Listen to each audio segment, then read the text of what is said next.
Hundreds of thousands of people across northeast India, especially those located in Assam, Sikkim, Manipur, have been severely impacted by the ongoing floods caused by the rainfall, with reports of houses being ravaged, people losing their belongings, rescue operations underway across multiple parts in these states. According to reports, at least 34 people have died in the floods. Amid the unrelenting rainfall, on Monday, the Indian Meteorological Department had already issued a red alert over major districts across Assam, Sikkim and Manipur, and there appears to be no respite for lakhs of people residing in these states and those executing the rescue operations. With the IMD predicting heavy to very heavy rainfall in the northeast region for the next 2 days, earlier today, the Indian Prime Minister spoke to the Manipur governor as well as the chief ministers of Assam and Sikkim, assuring the leaders full support and assistance from the government. And according to the Assam State Disaster Management Authority, the death toll in Assam from floods and landslides has reached 11, with 6 people losing their lives due to floods and 5 others due to landslides. In Assam, it is estimated that over 4 lakh people of across 22 districts have been affected by the floods. In fact, the overflowing Tista River has also led to large-scale infrastructural damage in Assam. Overflowing rivers have also caused flash floods in Manipur, impacting over 56,000 people in the state. Drone footage showed the impact of the floods across the state, showing the capital, Imphal, heavily flooded. At least 3 army personnel have died. 6 others continue to remain missing after a rain-triggered landslide struck a military camp in Sikkim's Lachen district on Sunday evening. A multi-agency rescue operation is underway. Sudan is reeling under its worst possible humanitarian crisis since the civil war started. With people fleeing, children hit the hardest by the ongoing fighting. According to the UN Refugee Agency officials, the number of people who fled Sudan since 2023 has now surpassed 4 million, with many facing inadequate shelter due to funding shortages in an unprecedented displacement crisis. Many who fled the country have reportedly survived extreme terror and violence. Of yesterday, 4 million people now have fled Sudan into neighboring country since the start of the war, now in its 3rd year. The 4 million people, a devastating milestone in what is the world's most damaging displacement crisis at the moment. If the conflict continues in Sudan, 1,000 more people, we expect 1,000 more people will continue to flee, putting regional and global stability at stake. And among the worst hit are children, according to Sudan's National Council for Child Welfare. Over 17 million Sudanese children are out of school. 5,000 have been kidnapped or missing. 3,000 children have died in the war. As per the UN, children are often victims of extreme level violence, with the UN report highlighting a 21% increase in grave violations against children in 2023 alone, including child abuse, slavery, forcible recruitment as fighters, all of which have increased manifold since then. This is extremely concerning. Recently, Britain's Foreign Secretary said that the crisis in Sudan needs international attention. It's been an ambivalence, equivocation, and certainly an absence of exposure to this crisis globally and across much of the Western world.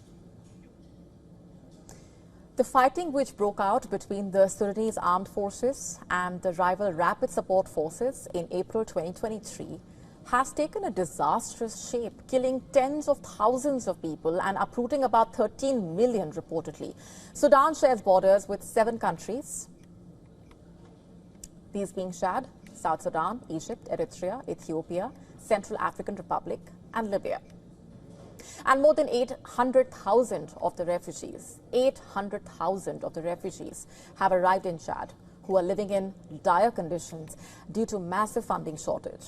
Add to that shortage of food and critical supplies, adding to the woes of the people, and the political fractures have only made matters worse. On Saturday, former UN official Kamel Idris was sworn in as Sudan's new Prime Minister, marking the first Prime Minister appointment since the 2021 coup that ousted the civilian leadership and established a caretaker government.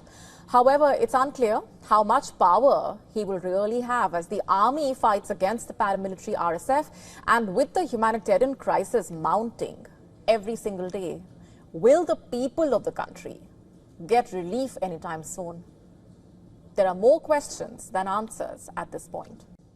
In a dramatic protest against France's economic ties with Russia, Greenpeace activists pulled off an unusual stunt in Paris.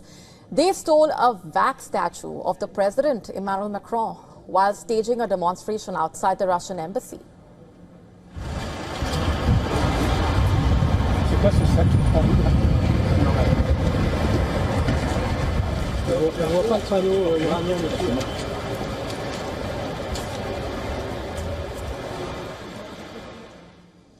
The action started early Monday when Greenpeace activists rolled up to the Russian embassy with an unexpected guest, President Macron, but not the real one, a wax statue.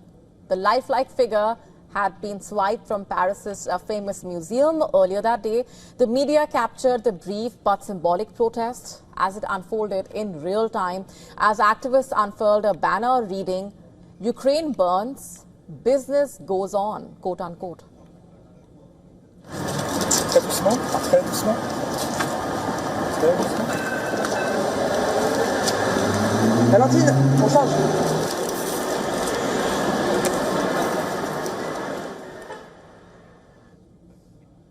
The message was absolutely direct. Stop French companies from continuing business with Russia in sectors like gas, fertilizers, nuclear energy. The organization accused Macron of sending mixed messages on the Ukraine war. They said that on one hand, he supports Ukraine publicly, and on the other hand, he has allowed French companies to profit from Russian deals. In fact, the entire protest lasted just about a few minutes. The statue was then packed up and removed just as swiftly as it had come. According to the police, the activists disguised themselves as museum staff and slipped out a side exit with the wax statue, which in itself was worth an estimated 40,000 euros. The museum says it's been promised the figure will be returned unharmed. And this will not be the first time a wax statue of a leader has gone missing as a mark of protest. The wax figure of French politician and former president was also stolen from the museum in 1983. At that time, he was the mayor of Paris. The statue was found a few days later at a zoo. And then the statue of another prominent French politician, also president, was stolen by angry motorcyclists during his term at the Elysee Palace between 1974 and 1981. So going by the history of the protests for this museum, it's a deja vu moment. On to Syria now, in what can be called a large-scale prisoner exchange. The Syrian authorities and a Kurdish-led force exchanged more than 400 prisoners as part of a deal reached early this year between the two sides. The prisoner exchange in the northern city of Aleppo is a step in the process of confidence-building measures between the government in Damascus and the US-backed and Kurdish-led Syrian Democratic Forces, or the SDF. And this follows a similar exchange back in April and marks the second phase of the prisoner swap effort since the political transition in December. The deputy governor of Aleppo province said a total of 470 prisoners were released by both sides. He added that the exchange aims to reduce tensions on the ground and more prisoners expected to be released soon. One freed prisoner, a civilian, said he was being mistakenly detained by the SDF and held with the biggest terrorists, quote unquote, including Islamic State. The prison that they put us in was a prison that had Islamic State members and terrorists. They put us with the biggest Islamic State leaders and the biggest terrorists. I told them I'm a civilian. I am a civilian who took a wrong road. I lost 6 months of my life. 180 days. I died 180 times in there.